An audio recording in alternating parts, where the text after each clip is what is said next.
Jackass. साल पहले आधी रात का समय था। एक गाड़ी तेजी से हॉर्न बजाते हुए रोड पे चल रही थी। गाड़ी आगे के एक घर के सामने जोर से ब्रेक मार के रुक जाती है।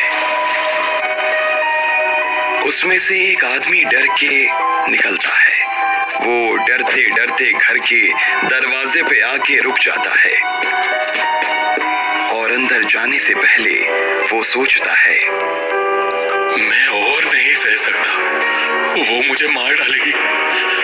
गुरुजी मेरी मदद करना। ये सोचते हुए बिल्डर अंदर चला जाता है। अंदर वो देखता है कि एक तांत्रिक पूजा कर रहा है। उन्हें पूजा में देखकर बिल्डर एक जगह बैठ जाता है। थोड़ी देर बाद वो तांत्रिक आंखें खोल के बिल्डर को देखता है। तांत्रिक की आंखें खुली देखकर बिल्डर डरते हुए बोलता है, गुरुजी एक आत्मा मुझे और मेरे परिवार को सता रही है, मुझे मारने की कोशिश कर रही है।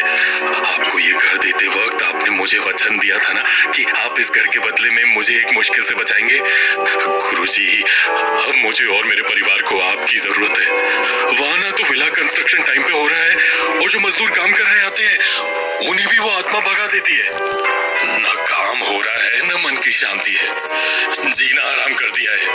तूने जो किया उसका मूल्य तो तुझे चुकाना ही पड़ेगा, लेकिन मैंने तुझे वचन दिया था और उसके बदले में मैं तुम्हें बचाऊंगा।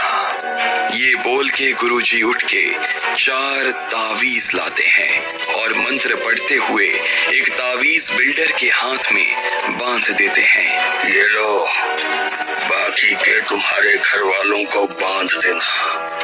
कोई आत्मा तुम्हारा कुछ नहीं कर सकती, लेकिन याद रहे, अगर ये तावीज खुल गई तो वो आत्मा फिर से सताने लगेगी। आपका बहुत बहुत धन्यवाद।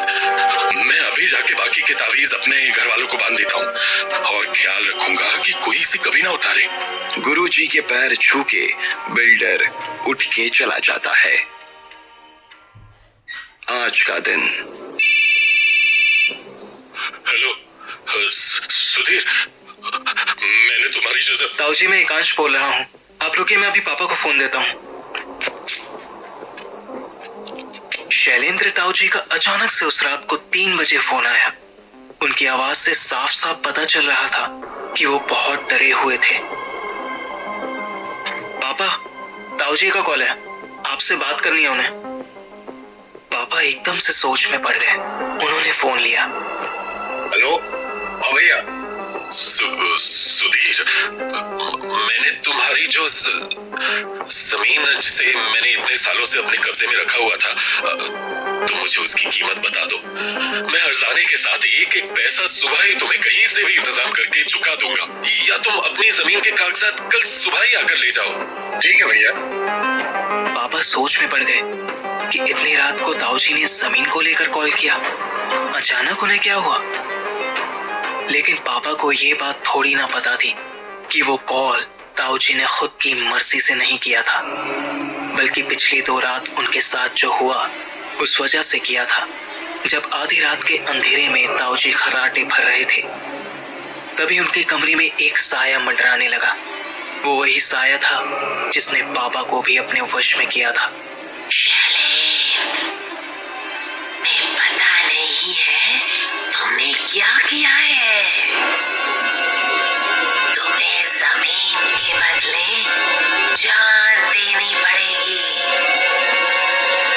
शैलेंद्र, अब तुम्हें कोई नहीं बचा सकता।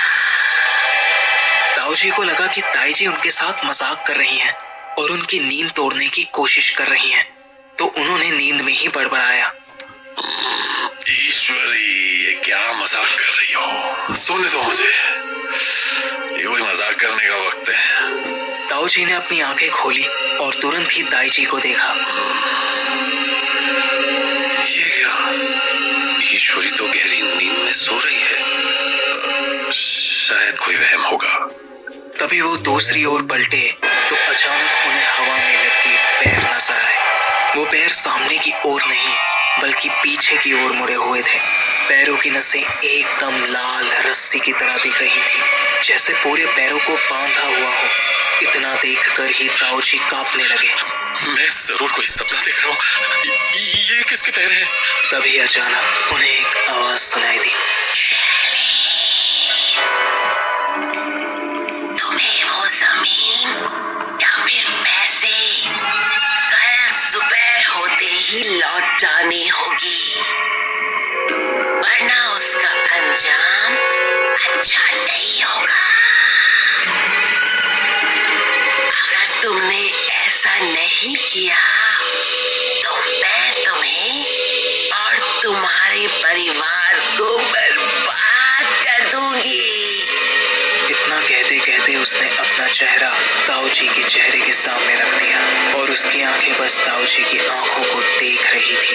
ताऊजी ने देखा उस काले साए की आंखों से खून के आंसू टपक रहे थे। उसके लंबे घने खुले बाल उसके चेहरे को ढक रहे थे और उसके होठों पे इतनी डरावनी हंसी थी कि उसे देखकर कोई भी डर के मारे कांपने लगे। अगर तुमने मेरा कहना नहीं माना तो उसका अंजाम अच्छा नहीं होगा।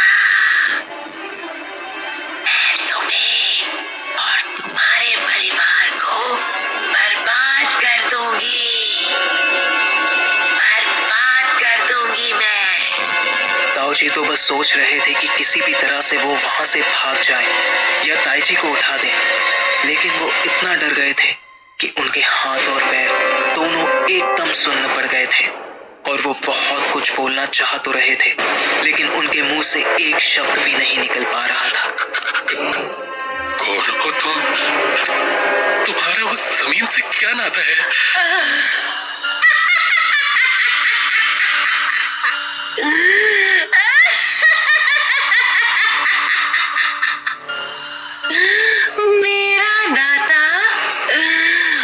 मेरा नाता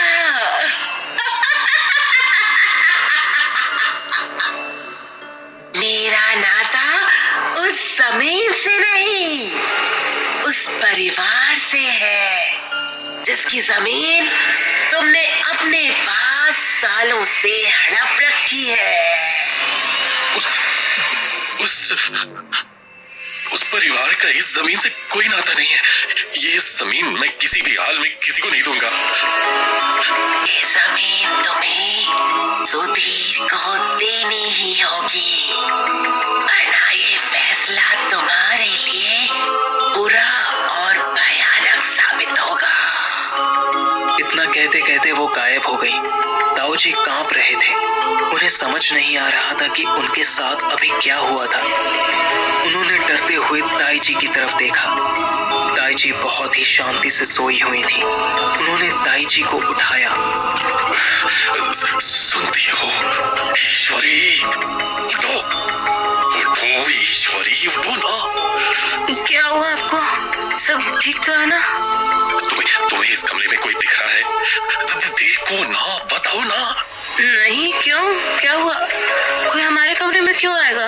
ये सुधीर ने हमारे घर पर जरूर जादू टोना किया है। क्या कुछ भी बोल रहे हो आप? इतने सालों से सुधीर ने कुछ नहीं किया, अब अचानक क्यों करेगा? यकीन करो मेरा, अभी मेरे साथ इतना भयानक हादसा हुआ कि तुम यकीन नहीं करोगी। सुधीर आपकी कितनी इज्जत करता है। सुधीर ऐसा कभी नहीं कर सकता। उस जमीन को लेकर एक काले साए ने मुझे धमकी दी कि अगर मैंने वो जमीन सुधीर को वापस नहीं की तो हमें बर्बाद कर देगी। क्या महकी महकी बातें कर रहे हो आप? घड़ी की तरफ देखो, सुबह के 4:30 बजे हैं। आपको यही वक्त सूझा? सो जाइए, लगता है बुरा सपना देखा आपने। इस हादसे के बाद ताऊजी की नींद तो बेशक उड़ चुकी थी। वो पूरी रात इसी सोच में थे कि ये उनके साथ हुआ क्या था। सुबह होते ही ताऊजी जल्द से जल्द एक सिद्ध योगी के पास पहुंचे, जिन्हें काफी तंत्र मंत्र की विद्या थी। महाराज, रात को मेरे घर पर एक काला साया आया था जो मेरे भाई की जमीन को लेकर मुझे धमकी दे रही थी। मैं जानता हूँ महाराज ने अपनी आंखें बंद करके ध्यान साधा और कुछ वक्त तक अपने ध्यान में ही मग्न रहे। फिर कुछ देर बाद जैसे ही उन्होंने अपनी आंखें खोली, योगी महाराज, अगर आप जानते हैं तो मुझे बताइए, कौन है वो, क्या चाहती है? उसे आपको नुकसान नहीं पहुंचाना है, उसका इरादा तो सिर्फ अपना मकसद पूरा करना है। क्या? कैसा मकसद? मैं तो बस आपसे इतना ही कहना चाहूंगा कि जैसा उसने कहा है वैसा कर दीजिए। अगर उसने मुझे या मेरे घर वालों को नुकसान पहुंचाया तो? योगी महाराज, इससे बचने का कोई रास्ता है? अगर आप अपनी जिद पर अड़े रहे तो आपसे अपनी बात मनवाने के लिए वो किसी भी हद तक जा सकती है। योगी महाराज के आगाह करने के बावजूद ताऊजी अपने फैसले से मुड़ने को तैयार नहीं थे। उनका मानना था कि जमीन उनकी थी और वो किसी भी कीमत पे उसे पापा को वापस नहीं करने वाले थे। ताऊजी किसी तरह घर वापस लौटे। उन्हें उस साई के आने का इतना डर था कि सूरज डूबने के पहले ही उनके घर के मंदिर के सामने जाकर वो सो गए। लेकिन जैसे ही आधी रात बीती, उन्हें अचानक ऐसा लगा जैसे कि कोई उनके सिर के पास खड़ा है। उन्होंने धीरे से अपनी आंखें खोली। उन्हें फिर से वही पैर हवा में लटके हुए दिखाई दिए। ईश्वरी, उठो ईश्वरी। लेकिन ताऊजी ये भूल गए थे कि आज वो अपने कमरे में नहीं बल्कि बाहर सो रहे थे। तभी अचानक ताऊजी ने उनके चेहरे के ठीक सामने उसका चेहरा फिर से देखा। ताऊजी की आंखें फटी की फटी रह गईं, क्योंकि उसकी आंखों में बहुत गुस्सा भरा हुआ दिख रहा था। गुस्से में वो आंखें एकदम लाल दिख रही थी, जैसे वो आंखें नहीं खून का तालाब हो। कौन हो तुम? चली जाओ यहाँ से। अगर तुमने मेरा कहा माना होता तो तुम और तुम्हारा परिवार आज सही सलामत बच जाते। अब सब अपनी जान से हाथ धो बैठोगे। इतना सुनते ही ताऊजी ने बाहर भागने की कोशिश की, लेकिन जैसे ही उन्होंने अपना पहला कदम बढ़ाया, उनका पैर वहीं के वहीं जम गया। वो उसके बाद एक भी कदम नहीं बढ़ा पा रहे थे। ऐसा लग रहा था कि किसी ने उनके पैर जंजीर से बांध दिया हो और धीरे धीरे उनका पूरा शरीर हवा में उड़ने लगा। वो अपने ऊपर काबू नहीं कर पा रहे थे।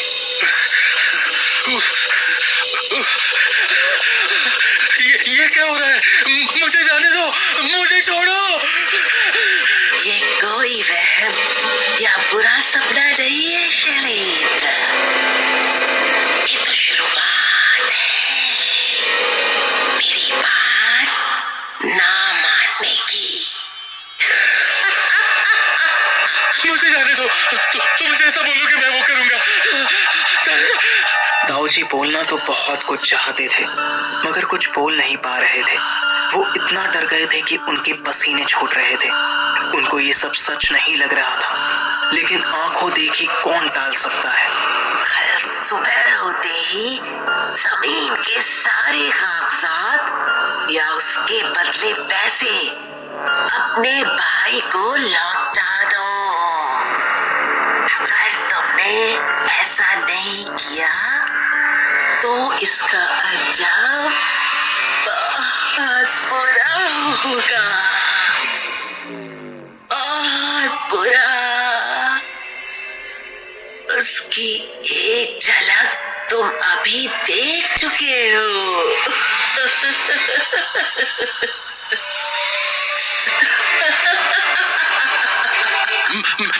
मैं सुधीर को जो भी चाहिए दे दूंगा, मुझे छोड़ दो।